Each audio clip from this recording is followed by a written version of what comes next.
Soundstripe. Welcome to chapter 2. In the previous chapter, at the end, I discovered why I think Mr. Bennet lies to Mrs. Bennet about visiting Mr. Bingley.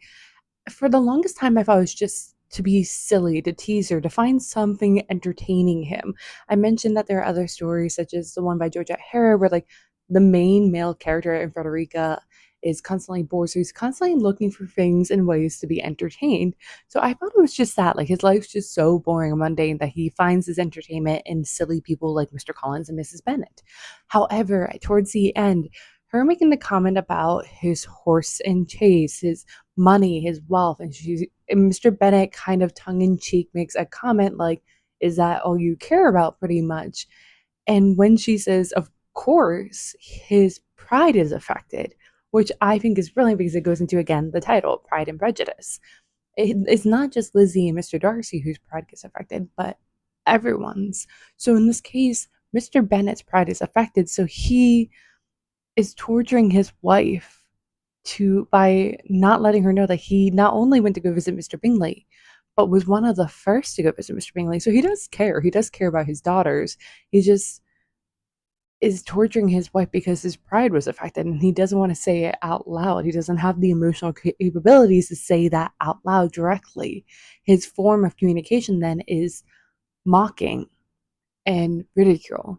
And so even when he does tell her, he doesn't say, "Hey, like, I did what he wanted. I saw him." No, he finds a way to kind of lure her into a scene where he then says nonchalantly to Lizzie, which then, when she finally interprets what he said, she goes into a tizzy, once again, entertaining him and reminding him that he is superior to her, that she is just a silly woman, which is really sad because I do like Mr. Bennet and I think he does love his wife. He does want to work with her. Obviously, by going to see Mr. Bingley, he does want to work with her. His pride wasn't affected that much, but his pride was wounded, and he is taking it out on his wife. So I talked about Mr. Bennet's pride, but I haven't talked about Mrs. Bennet's pride. But as I said earlier, every single one of these characters, we see moments of their pride and their prejudice being reflected. And with Mrs. Bennet, her pride is wrapped around her children marrying well. If her children marry well, it reflects well on her. That look what she did. She got this, she did excellent. This is what her entire identity at this moment in time is wrapped around. And, it's reflected here when like Mr. Bennet says to Lizzie, "I hope that hat would please Mr. Bingley." Mrs. Bennet says, "Don't be mean. Like, we're not going to meet him." Lizzie says, "We're going to meet him in the assembly." Mrs. Long had offered to introduce us. Mrs. Bennet scoffed, saying, "There's no way Mrs. Long's going to introduce us. She's two nieces to marry off." And Mrs. Long is a selfish, hypocritical woman, and I have no opinion of her. And I feel like that was such as a pot calling the kettle black. We see how, I think definitely in the 2005 version of the movie, illustrated a lot more when Mrs. Bennet interrupts on Charlotte Lucas and Mr. Bingley's dance to then direct Mr. Bingley's attention back to Jane. Doesn't my Jane dance well? She is by like not above outmaneuvering and playing dirty to do well, because for her, it's not like if you're lower in the social status, you'd be working on the farm, you'd be doing things, you might be helping run a business. If you're higher, like the Duchess of Devonshire, maybe you'd be doing like hosting political parties, might be doing things like that. Like the Duchess of Devonshire is the reason why they have the Red Regiment. So you have little things to kind of wrap your identity around. But someone like Mrs. Bennet, your identity is wrapped around charitable work and in how well your kids marry off. And so if her kids marry off well, it reflects well on her. So her pride is wrapped around how well her kids do in life. So we get this little excerpt. Mrs. Bennet deigned not to make any reply, but unable to contain herself, began scolding one of her daughters. "Don't keep coughing so, Kitty. For heaven's sakes, have a little compassion on my nerves. You tear them to pieces." And there's a couple ways that we can interpret this. For one, it reminds me a little bit of like those vlogging moms. I just happen to be seeing some videos about like the recent documentary about Ruby Frankie and like that mom who has all those kids in New York City playing instruments on the street. And you see a similarity with the three of them, between those two moms and Mrs. Bennet, of like a control, that they place their entire identity around their kids and they need control over this. And sometimes they lash out, like Ruby Frankie, you see clips of like her lashing out in this way. And for Mrs. Bennet, it's because she is not expressing her frustration with a person that deserves it, as the comment says, that she does not deign not to make any reply, unable to contain herself. So instead of replying to Mr. Bennet that she's frustrated, she instead channels it and lets it out on her kids with her frustration, which also not just as negative as a vlogging mom, but like this is something like I've experienced with like, my own mom. I've seen, aunts and uncles and things like that. You just get in, like myself, you just get frustrated outside things and you channel it towards people undeservingly and you don't mean to. Oftentimes people regret it. It's just that you don't know how to channel your emotions. But the other thing is that Mrs. Bennet is hiding behind the front of sensibility. I talked about sensibility in my history video that I recently posted. And at that time, it was encouraged to be really in tune with your emotions, and that, like, it means that you have a higher moral and intellect kind of thing. But with Mrs. Bennet, she's using it as a friend that she can't outright communicate with her husband, which is going against the companionship thing that we're going to be seeing in the story. Again, I talked about the companionship thing in my history video, but it's because her and Mr. Bennet don't really have companionship. While they are kind of a partnership in some senses, they're not in the same sense that Lizzie and Mr. Darcy will be, or even Jane and Mr. Bingley, or even Lydia and Mr. Wickham have more of a companionship than Mrs. Bennet and Mr. Bennet. And even Lizzie points out how cruel of her father to kind of undermine their mother to their kids and cause this idea of her.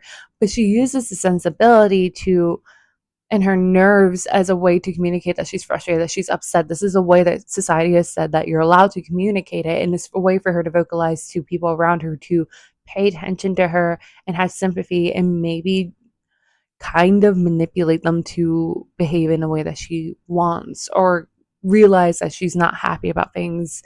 This is getting a little rambling, but I hope this made sense. The big thing going on in the beginning of this chapter is the introduction that Mr. Bennet supposedly hasn't met Mr. Bingley, so the girls can't meet him because they need an introduction. There's this whole thing like Mrs. Long's going to introduce them, but she can't because she's coming back tomorrow, like today or tomorrow, and the ball's the day after, and that's not enough time for her to meet him and introduce them then.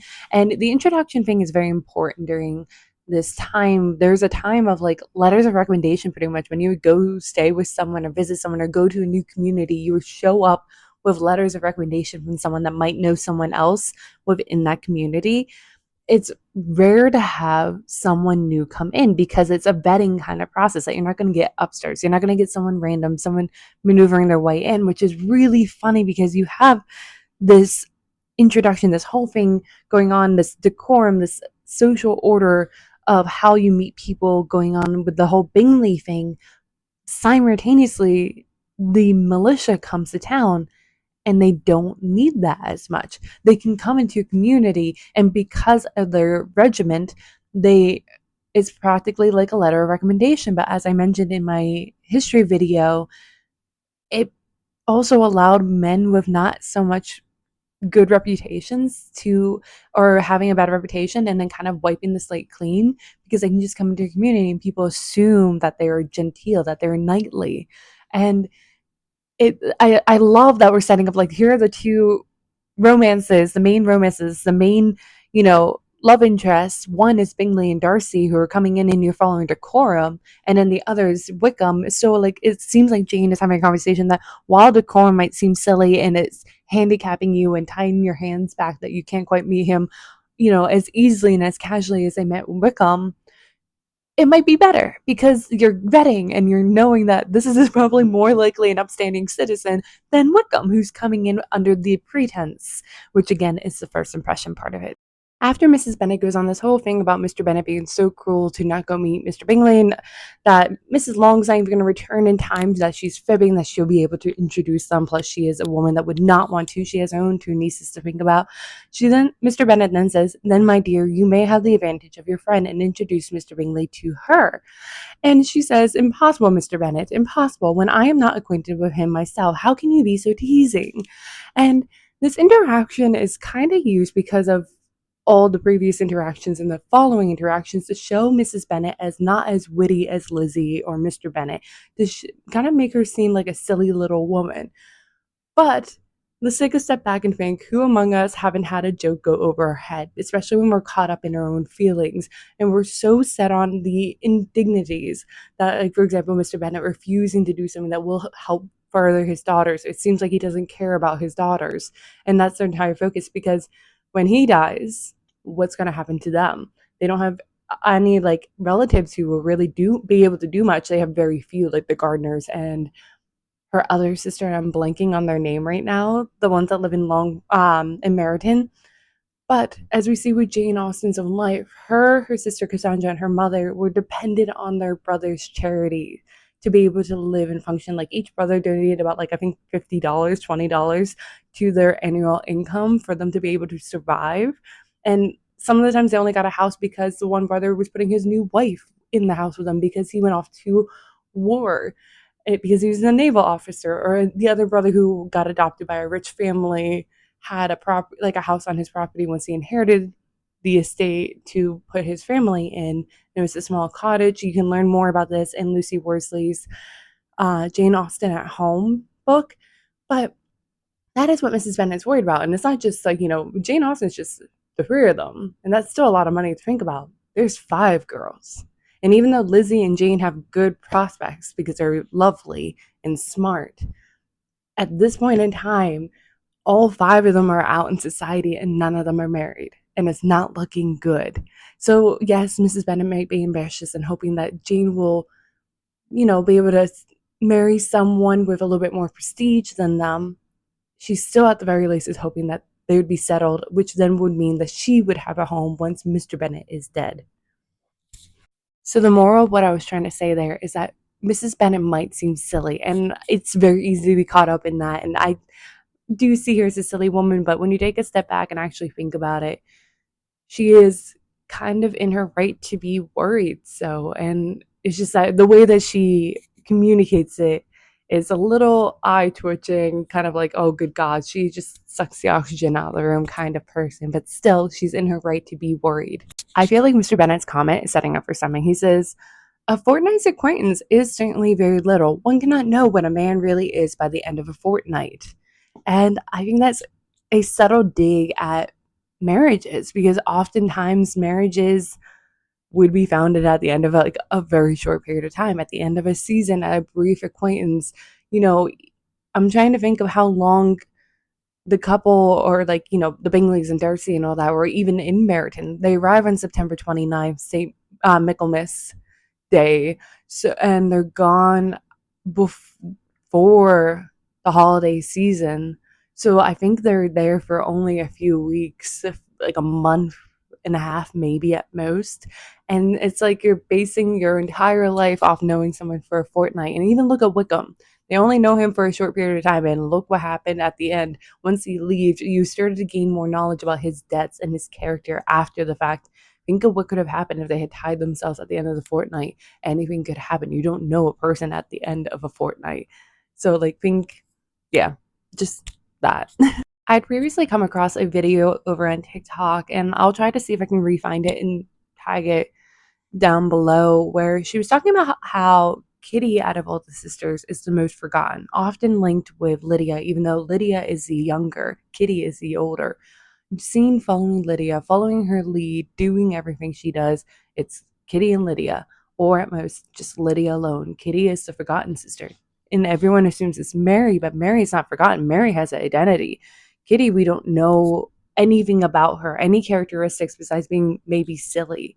Mary, we at least know, is smart, that she's well read, that she's ambitious. She has the looks of maybe being a spinster, but even her father acknowledges her, him saying, what say you, Mary? For you are a young lady of deep reflection, I know, and read great books and make extractions. He's asking for her opinion, which is also saying a lot during this time with, the patriarchy and things. Like, I go into this, and while I'm starting to do research for a different video going into women writing in that field and men holding them back, kind of not letting them have their opinions. And here they're letting it's Mr. Bennet kind of reflects her own father, Jane Austen's father, a little bit, and letting Mary have her opinion, share her opinion. And so at the end of what I'm trying to say here is that Mary, while is the unfortunate sister, she at least has more of an identity than Kitty. Kitty is completely the forgotten sister, and we forget that Kitty is the forgotten sister.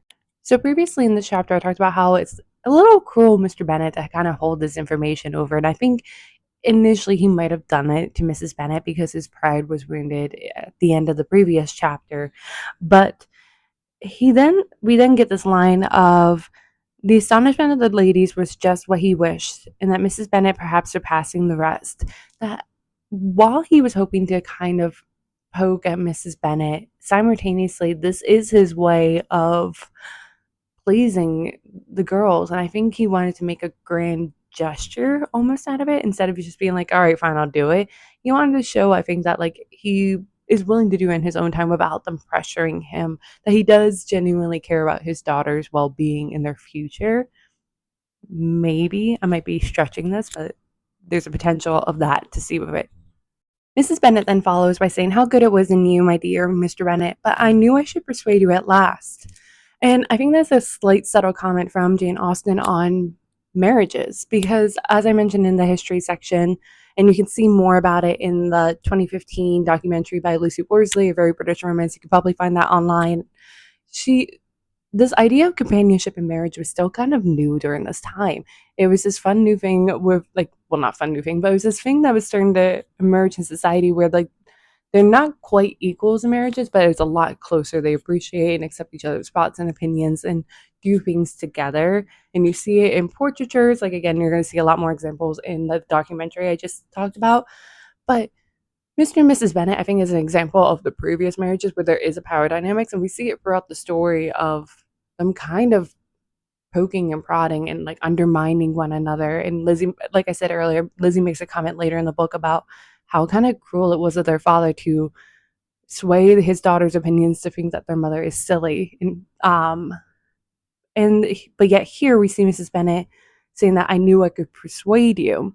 That was the only power she had, was to persuade her husband to act in a certain way, which is very reminiscent to like Alison Hightower in House of the Dragon. Like that's a form of feminine power that existed for many centuries, was how can I persuade a man to do something? And I think this is Jane Austen having a commentary that like that was all the woman's power was before, but we're moving to something else, becoming more equals. And it's because of the characteristics in the rest of the book of Mr. and Mrs. Bennet, it's kind of poking negatively at this. It's kind of showing that this style is manipulative sometimes. Okay, so recently I've been doing some research, reading some academic papers for a different video where I'm going to be talking about Jane Austen and sentimental novels. And one of the articles I read, it talked about Jane Austen's writing style and how she's very economic. Like she economizes her words. She's very cautious and like she goes against actually the norm of the time, where like the norm of the time were like great lengthy episodic kind of like long novels. She's makes hers very concise, very limited. And I'm saying this because at the end of chapter 2, she's introducing already this dynamics of Lydia and Mrs. Bennet. Of Mrs. Bennet already saying, Lydia, my love, though you are the youngest, I dare say Mr. Bingley would dance with you in the next ball. And it's like you're seeing this favoritism towards like from Mrs. Bennet towards Lydia, and you see that like we're getting our first foreshadowing of how it's going to affect the future of the story.